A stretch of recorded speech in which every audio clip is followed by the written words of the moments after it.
Good morning, everybody, and welcome to the first Faculty and Librarian Workflow System Staff and Admin Town Hall. We're happy to have you here. My name is Jocelyn Tedeschi. I am the Assistant Provost of Academic Human Resources, and I'm joined today with a few panelists that you'll meet in a little bit. One main, Matthew Gromkowski, who's the Senior Business Analyst for Faculty Activities, as well as Yuntin Hu, who is also a Business Analyst. Together, we will show you an outline of the project, the vision of the project, the timeline with a particular emphasis on the fall of 2026, specifically, the annual faculty review. And then you'll get to actually see the annual faculty review. Matthew and Yintin will walk us through it. We will have dedicated time or hope to have dedicated time for a Q&A session at the end. However, if you do have a question and you'd like to use the Q&A functionality in this webinar, please feel free to do that. We have folks monitoring the questions and can answer them in real time. So first, I'm going to go over the project vision. Mainly, this is an APWS replacement project that leverages off a lot of the good work that was done last year for the Faculty and Librarian Success Portal. APWS is end of life. It has been on campus for about 10 years and was developed here. And now, given that the Faculty and Librarian Success Portal went live last year with faculty across academic affairs, the campus has decided to leverage the workflow function of the Watermark software. Additionally, this is something that not just was the portal well received by faculty, but this stems off of a survey that went out several years ago in which faculty told us that APWS wasn't the most user-friendly interface. Starting in this past summer, the Faculty and Librarian Workflow System will slowly replace APWS for personnel actions in accordance with the academic calendar. And we'll talk more about that when we get to the timeline section. The annual librarian review is on a different cycle. It is on the fiscal year cycle, and that is actually live and has been working and well received over this past summer. And we thank the university libraries for letting us really be our guinea pigs, so to speak, and really understand how the system is going to work in anticipation of rollout for full academic affairs. The switch from APWS to the new workflow system is intended to integrate faculty databases better, similar to the portal last year, and become much more user-friendly. I'm not going to go through all the guiding principles, but the project team lives by these as we come up with difficult decisions as part of the implementation. Mainly, we want the new workflow system to be user-centered and support the various needs of our faculty and staff who support faculty personnel actions throughout the campus. Of course, it needs to be grounded in policy, governance, security, collective bargaining agreements, and there's a lot of things that we need to ensure this does to meet UMass policies and standards that we need to do. We want the system to be consistent, equitable, and transparent so people know what they need to do and how they need to do it.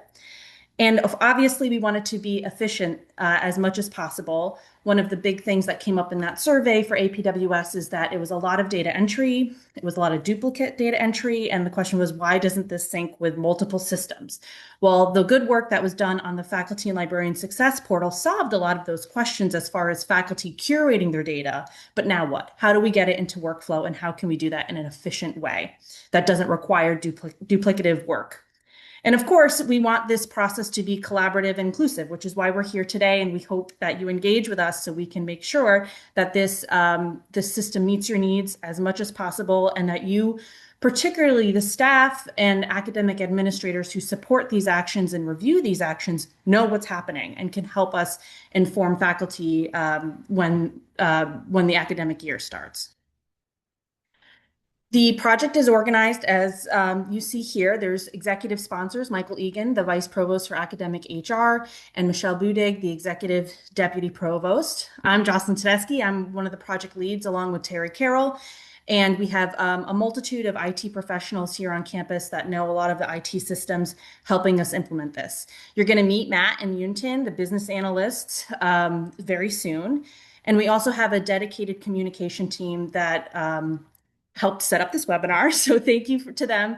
but is really intended to try to keep the campus informed about the rollout over the next academic year. We have temporary project support to help with the project organization and the project management of it. One of them being our project manager, Andrea, our business and project architect, Kathy Bader, who was very instrumental in getting the portal up. So she continues on here for this next academic year, which is invaluable because she knows how the system was implemented last year and can help leverage everything that we need for the workflow. Angela is not temporary, but did an amazing job helping faculty feel supported for the portal last year, and we have partnered with Office of Faculty Development again as part of this project for training resources for faculty and academic administrators. Lou Connor is helping with all the resource guides, and then Deepika is our tester and validator and making sure everything's working as intended. In addition to the project team itself, we have project advocates, many of which I'm sure are in the audience today. So hello, and thank you again for serving on the project.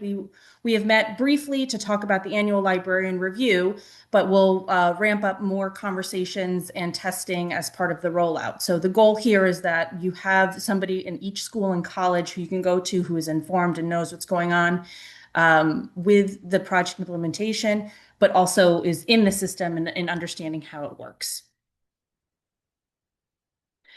So the project timeline, this is where we've been and where we're going. In the last fall of 2025 was the first time that faculty compiled their annual faculty review in the new Faculty and Librarian Success Portal. We then used the Academic Personnel Workflow System, or APWS, as the workflow engine for that annual faculty review to get evaluated, reviewed by department personnel committees, chairs, deans, etc. So that's where we've been. This past summer, as I mentioned, we went live with the annual librarian report. And for those of you who don't know about the annual librarian report, it's very synonymous with the annual faculty report, meaning there's a curation of data, there's a report that's generated based on an activity period, and then it's pushed through various committees or supervisors to do an evaluation. So it's very similar to what happens with the annual faculty review. That went live in May. And that is going very well. So again, thanks to University Libraries for going first and being brave. The fall 2026 is the project's phase 2, and I should have mentioned there's 4 phases to this project. Phase 2 is starting to go live in the fall. The big one is annual faculty report and evaluation that is due in October. But we also have part of that phase, librarian actions that are very similar to some faculty actions, mainly promotions, continuing appointments, sabbaticals. Again, the library is kind of going first to test out a lot of how this will work in the new workflow system before we roll it out to all the faculty. So that's what the project team is focused on for the fall.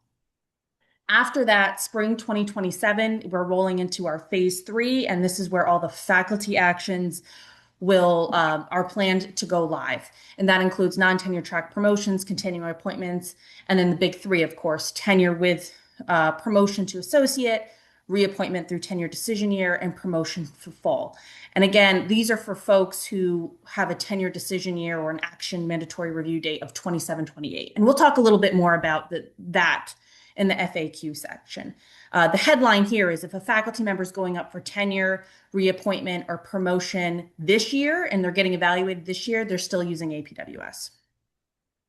And then fall 2027 is phase 4, and that's when we anticipate fall faculty sabbatical reports will be used in the new workflow system. And then we are hoping to implement PMYR, or periodic multi-year review, into the new workflow system that is not currently supported by APWS, but we've received a lot of feedback that people wish it was. So that is on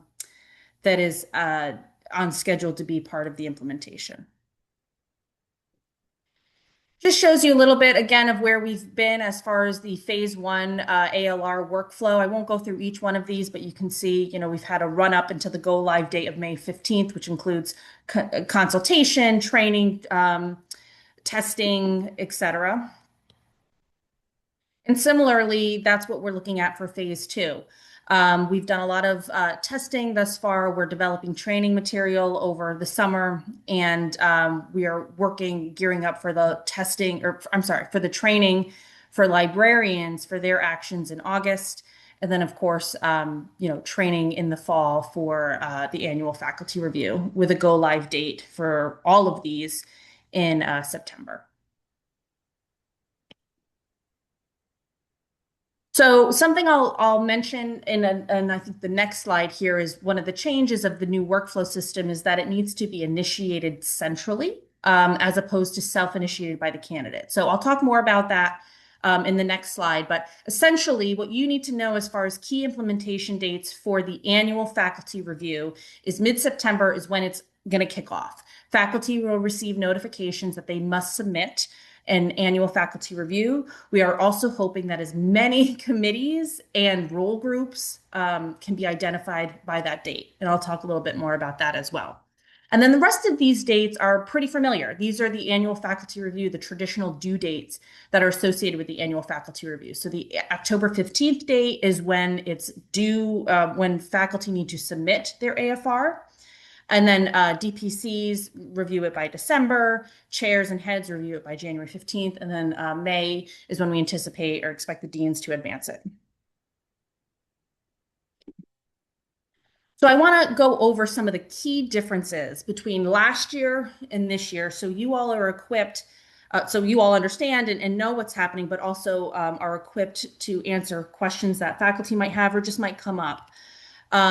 So I'm going to go line by line here. So last year and historically, the candidate is the person who initiates the submission. And what that's looked like historically in APWS is a faculty member says, oh, I need to do my annual faculty review. I'm going to go click the links in APWS, start it, submit it, and it goes through workflow. The major difference with this workflow system is that the initiation needs to be done centrally. So come fall, the project team actually initiates the submission and notifies the faculty member, hey, you need to do your AFR. So that's one key difference. This next line actually isn't a key difference. It's that the candidate curates their AFR information in the portal, the faculty member does. And they did that last year, and they're going to do the exact same thing again this year. So this is the benefit of having the portal go live last year is faculty who need to submit have already gone through a round of getting into the portal, curating their data, identifying things they want on their AFR, and then generating their AFR report. So that whole process is going to remain exactly the same for faculty. The only thing that's going to change now is that last year we took that generated report, and since we didn't have workflow set up yet, we used APWS for workflow routing. Well, this year, we don't need to do that.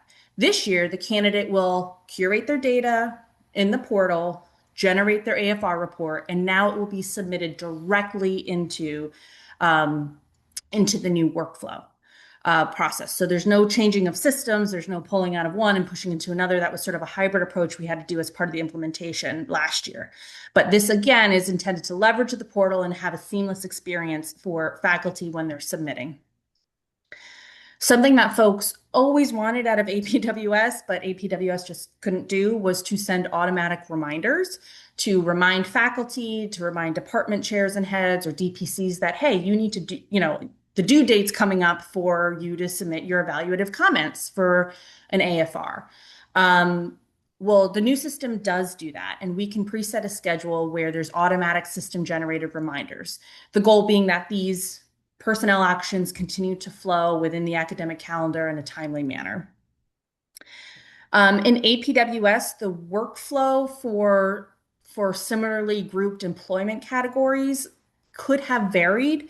There's some different workflows for some non-tenure track categories like extension or clinicals that APWS sometimes handled well and sometimes required a lot of manual intervention to get right. Well, in the new workflow system, we have to preset. The workflow is preset. So we're hoping this will result in a standardization of some of the workflow for these for some of the other flavors of AFR workflow. So I want to take a minute here and talk about identifying committees and role groups. And when we talk about committees and role groups, who we're really talking about are department personnel committees, department heads and chairs, and deans, basically anybody who will review a personnel action. And how do we maintain that as they change over? So in APWS has what's called the staff page, and that is essentially very like a web form where as role groups change or people need to be added or deleted, people with certain access rights have the ability to do that. And that's managed very decentrally. And we rely on the dean's offices mainly to ensure that that's correct.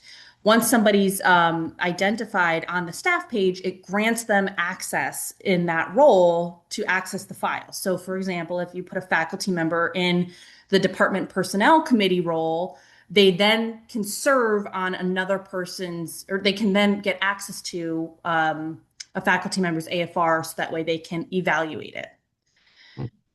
Um, so in the new workflow system, it doesn't have quite the same sort of web, like user-friendly web form, but we are developing a new tool and in working with IT, and we expect that there's going to be a new tool to support all of this for the spring phase 3 rollout. So the headline for it, and we also anticipate that that tool is going to leverage existing university data. So if we know, for example, that somebody is already a department chair, they should be a department chair in the tool without manual intervention. But that's the idea. But the headline for you all or anybody who manages these access is that the APWS staff page will still be used for the fall of 2026 and phase 2. So as we think about ensuring people have access to the annual faculty reviews, we need to continue to use the staff page. We can pull it out of APWS and do what we need to do with it in the new workflow system to ensure people have the right access to the files. So more to come there. Again, because we have to launch this workflow earlier and centrally, we are asking that as much as possible, please, please, please get those committees and roles into the APWS staff page as soon as possible. Fully acknowledge that some faculty don't have committees until after September 15th and might not compile or vote on their DPC until then. I guess the bottom line is if you know your committees now, please keep it as up to date as possible. And we will be able to, as things change, capture that. But to the extent you know them, please put them in by September 15th. Can't emphasize it enough. Okay, at this point, I am going to turn it over to Matthew and Yunton. I see, yes, Matthew and Yunton, who are going to walk us through a demo of the annual faculty review. Great. Thanks, Jocelyn. I appreciate that. Hi, everybody. I'm Mac Moski. I'm the business analyst that's working on this watermark project. Yunten and I will be doing a demo. We're just going to show you the workflow for the AFR. Yunten is going to be the candidate, and then I'm going to be all the review personnel. So I'll be the department committee, the supervisor, and the dean, and then off the provost. And so we're just going to show you this, it's like a back and forth. So it'll, you'll see it in action. So just in order to get to the point of your AFR, there's some work that the faculty can be doing to get ready. That is just to make sure that you're curating your content inside of Watermark. Just to make sure that it's open now to just put in your information, so you can build your report now, and then come time for the workflow to kick off, you'll be ready. So just now until then, just keep working on it. So Yuntin, if you could share your screen, start off. Sure. Jocelyn said, the workflow will be kicked off centrally. So it's you don't have to request anything. It'll you'll get sent an email. Well, I'll show you that email at some point throughout the demo, and just so you can see exactly what it looks like. You can click right on the email, bring you right to where you have to go. You can log into the website and then get to your review there as well, and we'll demo off some of these all of these functions. So yeah, we'll just so we're at the point where the person taking the review has submitted all their information into Watermark, and they've generated the report, and we're at the workflow. So the first step of the workflow is done by the candidate. It's the first step is the option acknowledgement step.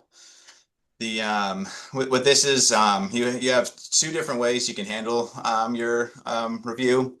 You can use the report that's generated inside of the FLSP, the watermark. You can use that report, or you can also you go through the review using an alternate AFR. What the alternate AFR is, it's essentially just being able to upload your CV and an impact statement.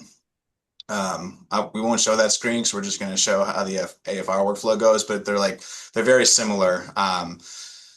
You would just you'll see the AFR on the next step, but you just have like an upload screen where you upload your CV, and then there's a text box. So at this point, the candidate sees that they have the two options. Just acknowledge that you have the two options with your initials, and then you move on. The instructions we're hoping are pretty straightforward. So just explain again, like your options here, get link to the FAQ in case you have, further questions about the difference. So when you're finished, go to the AFR submission or alternate AFR, but Intin's choosing to do the AFR. So he's going to click that link. Matt, Yep. I just wanted to emphasize that for the faculty, again, as Jocelyn said, this is in the same database as where they have been entering their AFR information, and they'll see this as a prompt, to start the workflow process, just to add that note and make sure that folks know that there's continuity there and not transfers, as Jocelyn said, that need to go on. Yeah, thanks for pointing that out.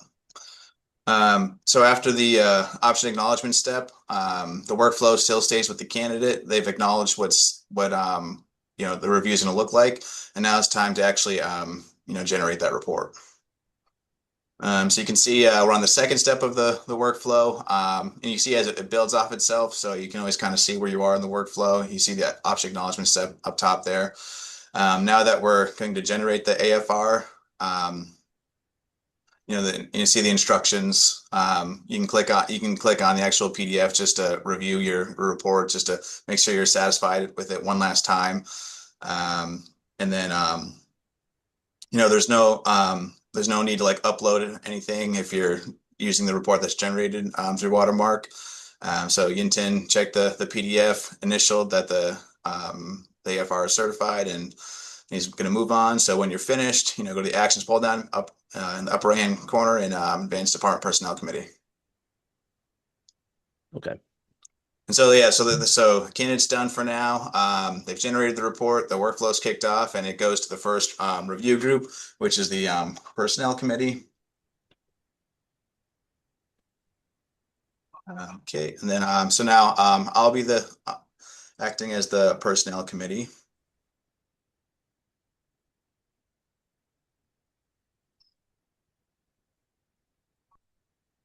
So I just wanted to show this is the email that you'll get. So it comes from the provost office following submission rate for review. This is email similar to like what everyone will see. So like the candidate would see this for the first time the workflow starts. It's just going to look pretty similar to this. Tell you the process, what's going on, the candidate, and kind of pertinent information, and then I can just click start reviewing, and it'll bring me right to where I have to where I need to go. I also want to acknowledge that the interface might look slightly different. It went through a UI upgrade over the summer. Everything's still in place, just the visuals slightly enhanced. This is the first time I'm seeing the workflow, so it doesn't matter for the workflow. But like this is the main landing page, so just slight differences. When I log into Watermark, the email brought me right here, but if I want to get to it from my main homepage, you just it's under reviews, And you can see as a personnel committee, you're gonna have several in your inbox, and I'm gonna look through the candidates and see it's in. See what step we're on, so I know that this is the one.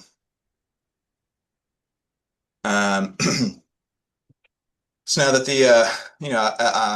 now I'm the committee chair. There's going to be several committee members. So this is what their experience is going to be. They can see the object acknowledgement, the AFR. This is what I'm going to be reviewing on. I can click on that. It'll open a a new PDF, so I can see the report and review it. The committee members are also going to be able to sorry. So the committee members are also going to be able to see the report, so they can click on this and generate the report, and everyone can view the report. As the chair, I'll be leaving my comments, and the chair is the one who's going to be able to keep the work, push the workflow forward. All the other committee members are just, again, going to be able to see the report.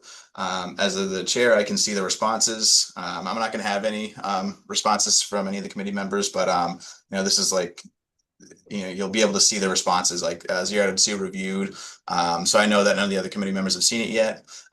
There's actually no interaction with the committee members that are expected in the system, other than just viewing the report. So I'm just gonna leave a comment. It's good. Obviously, be a little more thorough than that, but just a demonstration. I'm just gonna go forward with that. So yeah, so when you're finished, go to the actions, pull down, upper right corner, advance to candidate response 1. So this is like this will be like the back and forth conversation. I'm going to submit this action, and it's going to go back to the candidate, and they'll be able to see my response and share any additional information. I'll just let Yinton pull that up so you can see the candidate's view.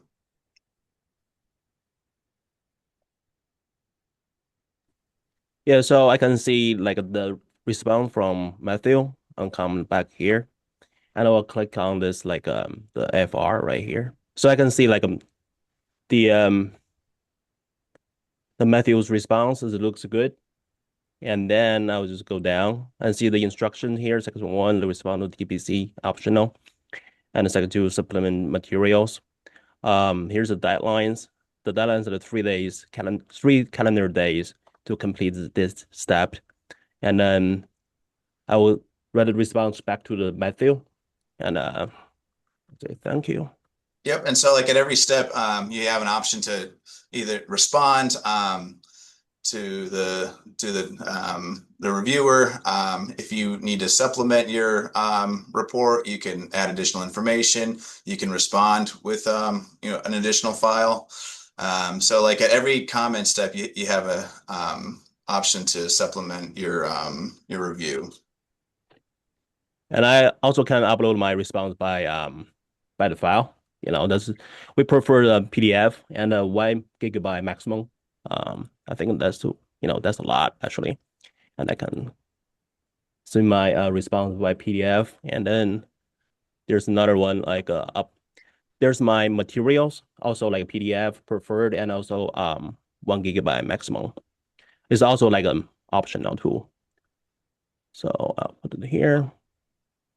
And after that, I can go back to action.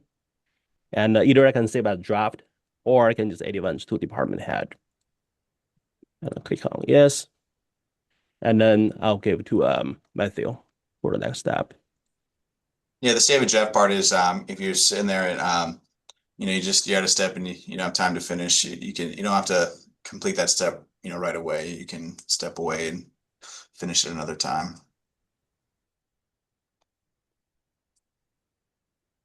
Yep. So now I am the department chair, the head, or when it comes to my inbox. So here I'm logged into the platform, and in my inbox I can see the review that I'm about to review. After like if I'm like the LPC, if I wasn't department head, like anything you've interacted with will end up in history, and same with like the candidate. Your your workflow will be in the history that you can check, and they'll also be able to see like the full workflow at the end as well. So again, I'm the department head, chair comments, Intin's candidate, so I know that this is the one. I can again review the whole workflow up to this point. I can click on the review, the report, so I can review it. I can see the committee's response. I can see the candidate's response committee and any of the documentation that they've uploaded, so I can again view all that. The chair step is also kind of set up as a committee, just so we could have multiple people on this step potentially. But ultimately, it's going to be just the one person to send the workflow through, and so the supervisor, the chair at this point. If there was anybody else in this step that the workflow needed to be added, again, I could see who reviewed it. So yeah, just leave your comments. I'll just be generic. Looks good. That's gonna be sent out to the candidate. I've reviewed everything, so I'm satisfied with this, and I can continue this on the workflow. So again, when you're finished, advanced candidate response number 2. And yep, and then back to the candidate, and again, just going to be this like back and forth conversation. I'm sure this workflow will take place over a longer period of time, but we're hoping this this workflow is pretty straightforward and pretty intuitive and pretty self-explanatory. So it's again like we've been looking at it like fairly often, so we know how to breeze through the workflow. But it just it'll take some time just to get used to how it looks in the wording and all that. All right, so yep, go ahead. sorry, go ahead. Step now.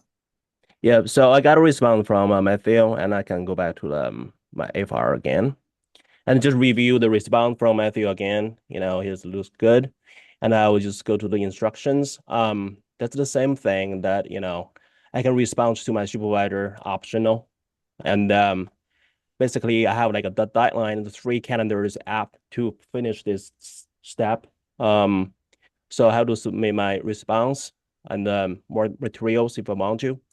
And I can submit my response without the material, and also just like no action here. I'll say, well, thank you so much, Matthew. Okay, sorry, that is a good point. Is at this step when the candidate responds, they can respond and submit it. They can take no action, and after no action, it'll just the workflow will continue after 3 days. So there's no action at all by the candidate is needed. They can also no response, and then they can just submit the workflow, so they can submit it right away. So there's you have options when you're responding. Yeah, that's a good point. And no, not to interrupt you, Tim, but that's something that's been requested in APWS for a long time. Is this response period happens, and either the faculty member doesn't want to respond or did and wants to move it forward to keep it flowing. In APWS, you had to wait out that response period, which people would write in and we'd have to move it forward manually. But now they can just say, I'm done with my response and move it along. So that's great. I will say, I just want to note there are a few questions in the chat that maybe after we're done with the demo, Matt and Yuntin, you can help me answer. Yep, that sounds good. Cool. So at this point, I'll just write down my response. I can also like drop down my the files. This is also like a PDF preferred as 1 GB maximum, and also you can do that. And also like here's like more material. Well, if you want to like put in more material, sorry. So that's a 1 GB maximum and a PDF preferred. I'll put more here. I'll say this, and then I'll put more like this. And I will go to the action right here, and it events to the dean. Okay. All right, I'll go back to Matthew. Great. So yeah, now the workflow makes it to the dean. and then so now you should be pretty familiar. It's pretty much the same thing. Dean can see all the workflow. They can check out the AFR submission view. They can see all the responses and the comments from the previous evaluators. So just get everything up to this point, and then they can leave their comment. But again, and again, step as a committee, just in case there's a couple people at this step, there's only one person who can push the workflow forward, and it's always like the chair of the committee, and so the dean in this instance. So leave the comments, and then push the looks good, and this is pretty much it. And then it just goes to academic HR, where they just record the workflow. And so yeah, that's the demo. Those the back and forth. And so yeah, I just want to say too, we're the department that helped design this workflow, and we're definitely happy to help out when however we can when the time comes.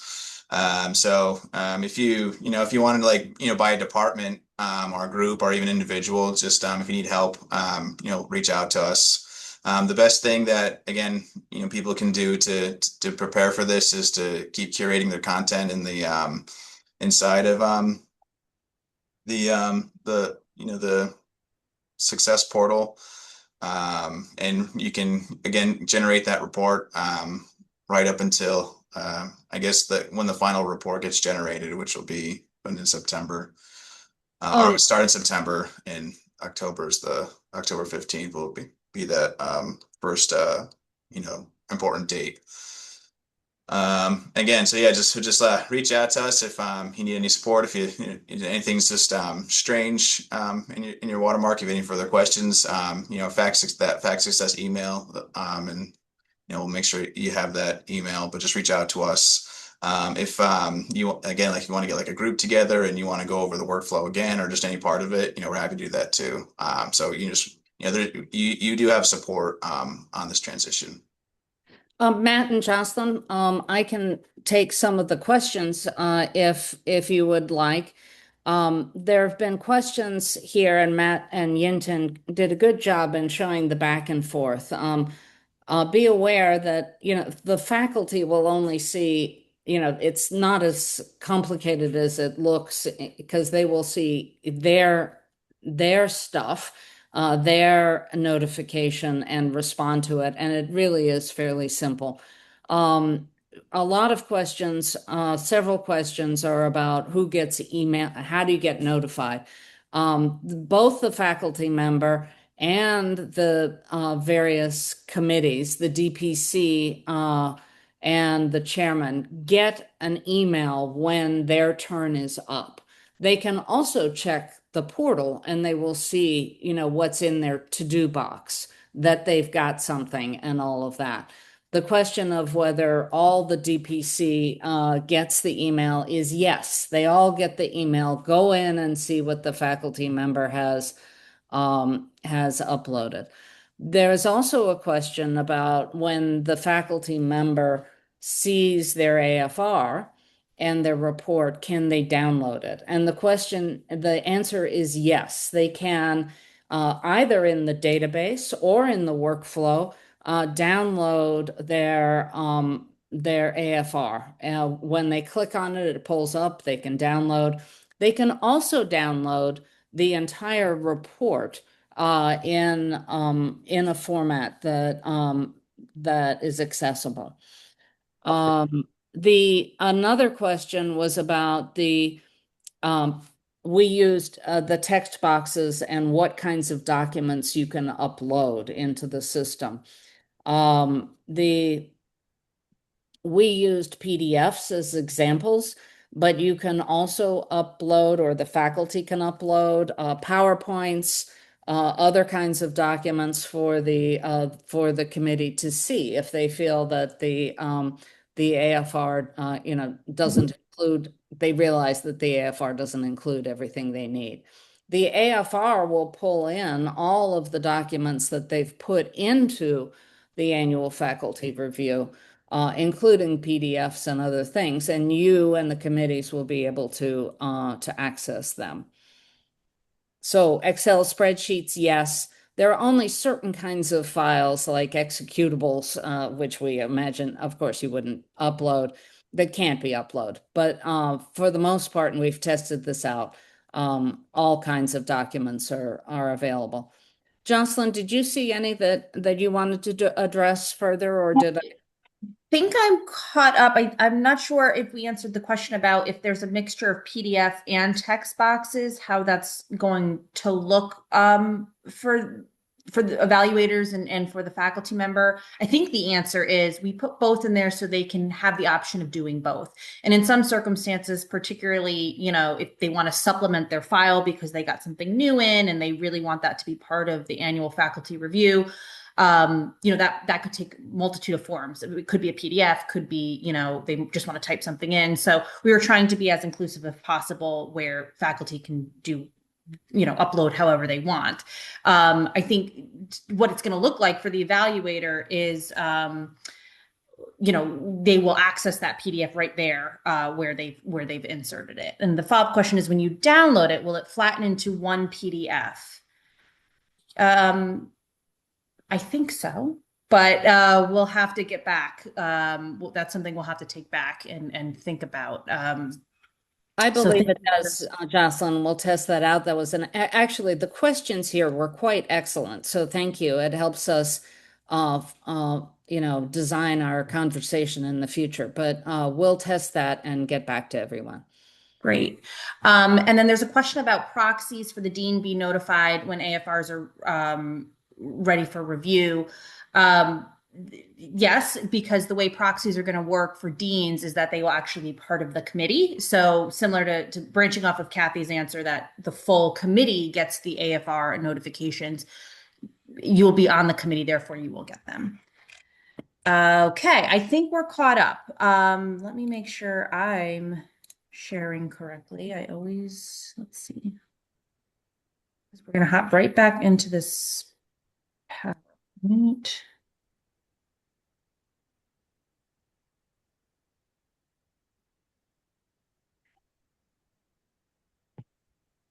Okay, so yep, just to reiterate what we saw, the faculty member is going to curate the data to populate the AFR anytime throughout the year.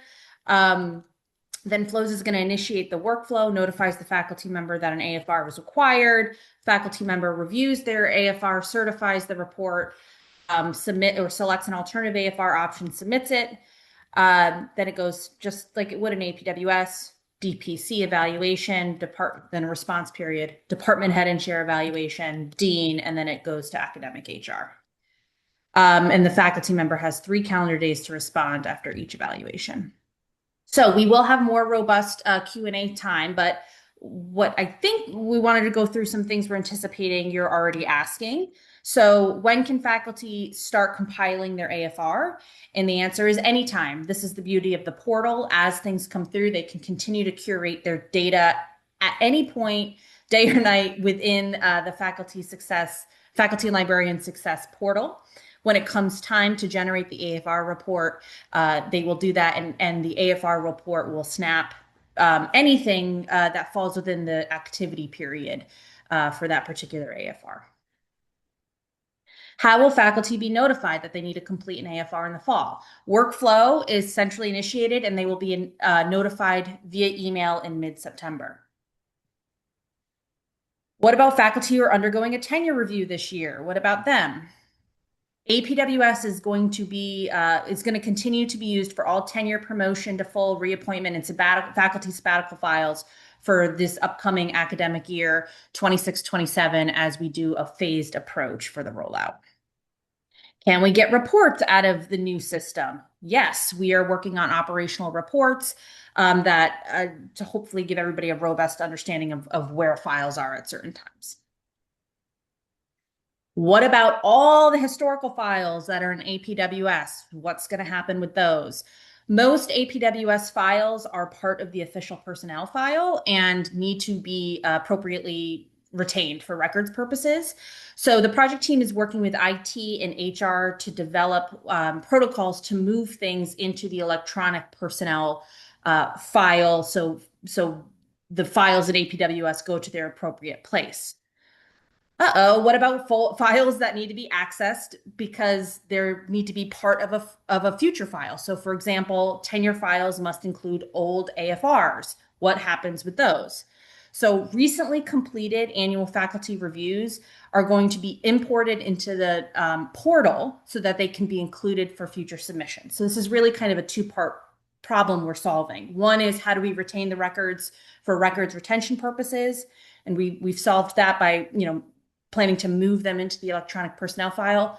But there's also the functional element. We need access to these so I can submit a tenure file, or they need to be part of a tenure file, and so those will be accessible within the portal, so that way they can be used for future files. And more to come when we roll out for phase 3. We're talking a lot about that. Will you provide training for those who need to evaluate an AFR?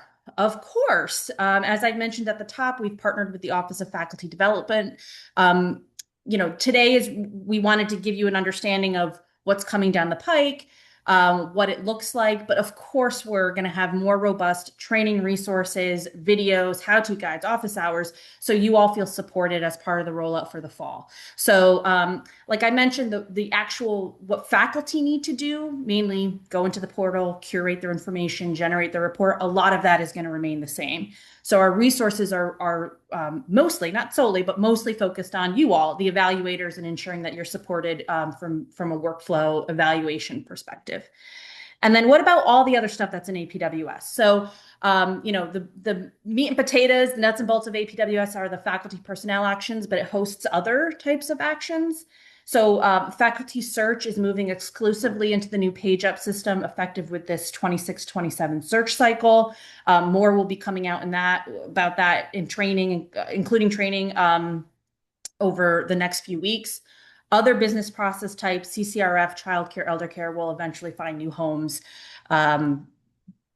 We really want the new workflow system to leverage the portal, and they need to be good fits. And if it's not really about faculty activity and personnel actions, we're not committed to moving them into the new workflow system. So supports and resources, like I said, I touched on these a little bit, and like Matt said, the faculty success support line is definitely ready and able to help with anything that comes down for both you and faculty. But we have a whole sort of a menu of options available that will be rolling out in the fall as part of the implementation. So if you take nothing else from this presentation, and before we open up Q&A, some key takeaways. One, faculty are going to continue to use the portal to curate their information for the AFR. That's just like they did last year, and that's open whenever. They don't need to wait till this workflow gets kicked off in September to start it. They can start it now. They can start it in the spring. They can start it whenever.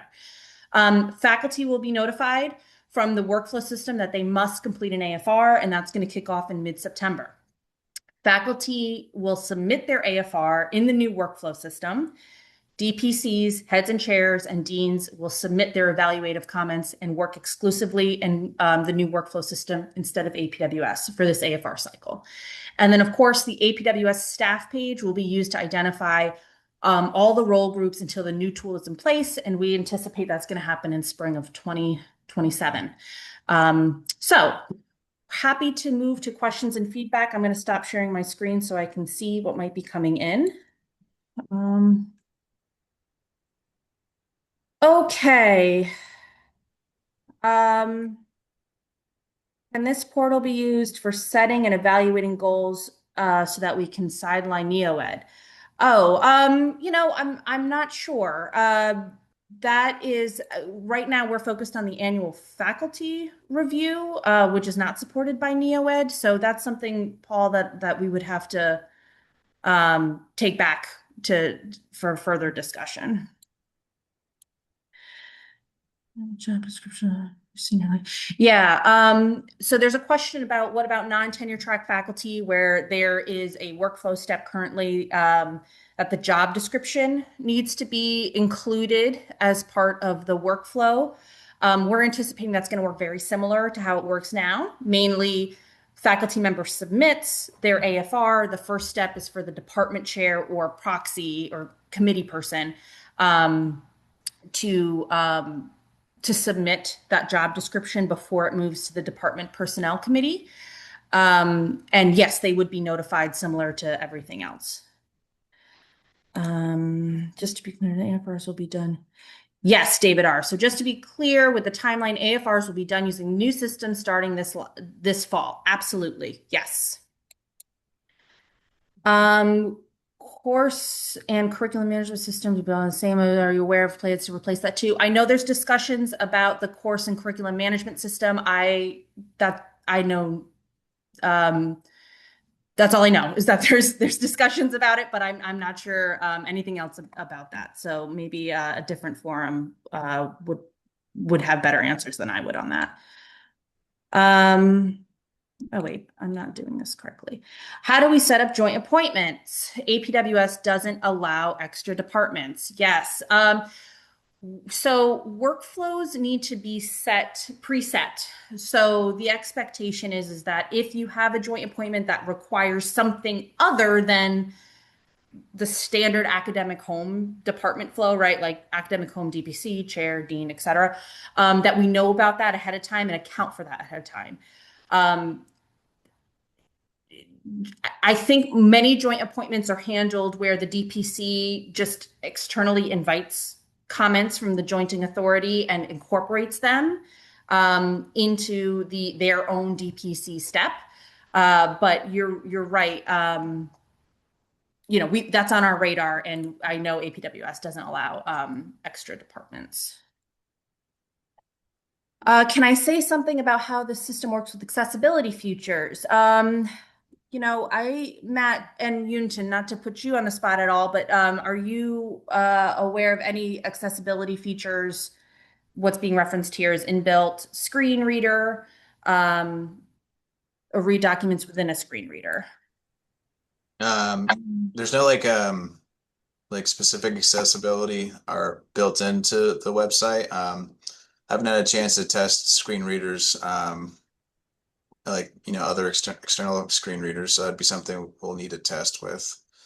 Okay. And the document upload, is you can upload multiple documents for accessibility reasons. But I'll have to test out how screen readers work with the web page. So that's an excellent and important question. We will definitely have do more research in that and have something ready in the fall to address that. Thank you. Going back to joins, can outside DPC see the AFR, or do we need to send a copy for the other MBU input? So I think this practice varies across campus so far as what do the jointing DPC see? Do they see the full evaluative comments or the full AFR, or do they just supply evaluative comments? It's hard to build the system around that. So I think, Marianne, we should talk about that if there's particular practices in your school or college that we need to accommodate. It kind of varies. So I think we're going to be handling it very similar to APWS now, but I'm totally open to talking about better ways to do that. If faculty have questions about the new system, where can I direct them? Please direct them to the Faculty Success Support email that was referenced and will be included. It's on our website, and happy to do it there. Okay, I think we are all caught up. I want to thank you all for taking the opportunity for us to present this to you. This isn't the first time, or this won't be the last time that you hear from the project team about this rollout and what's coming down the pike. We just first and foremost, we wanted you to understand what we've been working on, what's happening, and then hope that you are equipped to support the faculty and other colleagues on campus with this transition. We are excited about the new system. We think it has some really good functionality that's been missing out of APWS. That being said, with any system implementation, there are going to be changes and things that we're going to work about. But we want everybody to feel as supported as possible. So thank you all for attending. You'll be hearing more from us as we roll out through the fall, and please don't hesitate to reach out with any questions, concerns, feedback, etc. Again, thank you so much and have a wonderful rest of the day. Thanks, everybody. Thank you.